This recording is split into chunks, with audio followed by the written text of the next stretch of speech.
Hi everyone! Welcome back to my YouTube channel. Ilang days din po tayong hindi nakapag vlog.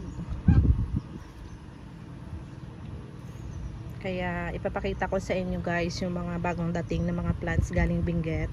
Ito yung mga token size na mga plants na gagawin kong souvenir. Like 373 pots yung order sa akin. So nandun yung iba.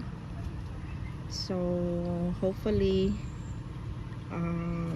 maging healthy sila kasi next week pa yung i-deliver yung order. So ngayon makulimlim, laging umuulan dito, hindi ko alam, baka may bagyo na parating. So ito yung space na ito ay binakanti ko muna para paglagyan ng mga token size natin ng mga plants. Ayan yung iba, nilabas ko sila dito guys para mahanginan at bumalik yung kulay nila dahil 2 days din sila nasa biyahe via trackings, kaya yun, nilabas ko sila dito para bumalik yung mga kulay nila. So dito yung mga plants na nandyan sa table. Ayan, nilipat ko muna dito. Ayan, dahil para meron tayong paglagyan at hindi sila maulanan. Ayan, so nalipat ko muna sila dyan lahat. Yung aking plants na galing Benguet ay hindi pa dumating, kaya siguro mga this week na tayo mag-unboxing pag dumating sila. Ayan, ito dito naulanan sila at naiinitan. So kakatila lang ng ulan dito. Ayan, so basang basa sila. So sana tuloy-tuloy ng gumanda yung panahon, kakatila lang ng ulan dito sa amin. Ayan, sana hindi sila mapaano dito sa labas dahil ayan yung aking takip sa kanila, hanggang dyan lang, dito nauulanan na sila dito.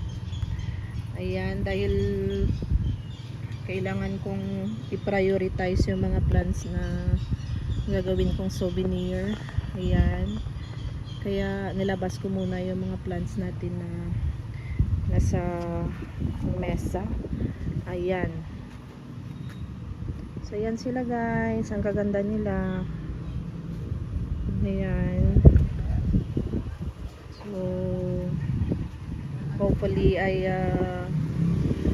yung panahon natin, so narinig ko meron daw parating na bagyo, so sana hindi masyadong malakas yung bagyo na darating.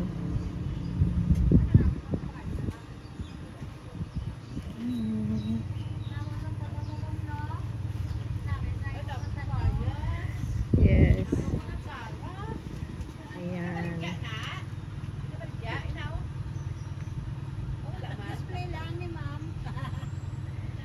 Ayan. So, pasensya na po kayo guys. At sa gilid tayo ng kalsada at maraming mga taong dumadaan at interesado sa ating mga pananim. So, dito hindi ko muna sila ibinibenta kasi halos lahat ng mga plants ko dito ay mga mother plant.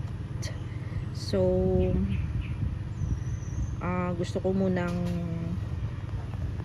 lumago sila bago ko ibenta yung mga cuttings. So siguro hindi ko alam kung merong interesadong bumili. Yan, so far okay naman sila guys, sobrang healthy naman nila sa pwesto nila. Ayan yung mga peach snow natin dyan. So nilagay ko sila sa isang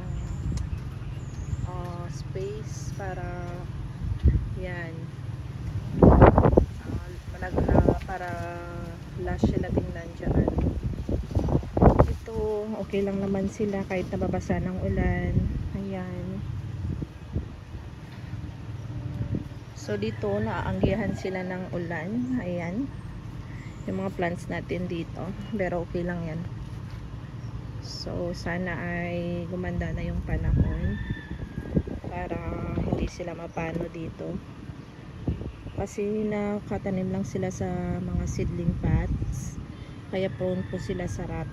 Ayan. Yan. So thank you so much for watching, guys. Please don't forget to like and subscribe to my YouTube channel, my Green Journal. Thank you and God bless everyone. Happy planting.